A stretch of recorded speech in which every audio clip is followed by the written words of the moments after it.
Because we here at Fondazione Vert Artna, the Malta Heritage Trust, we're non-government, we're a non-profit organization.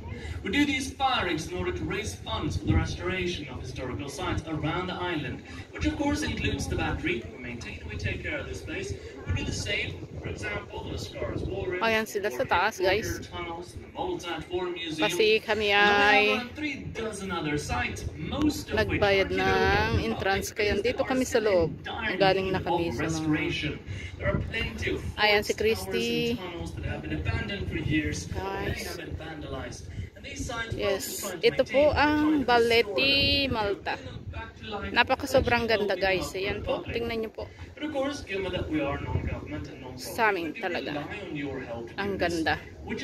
Sobra.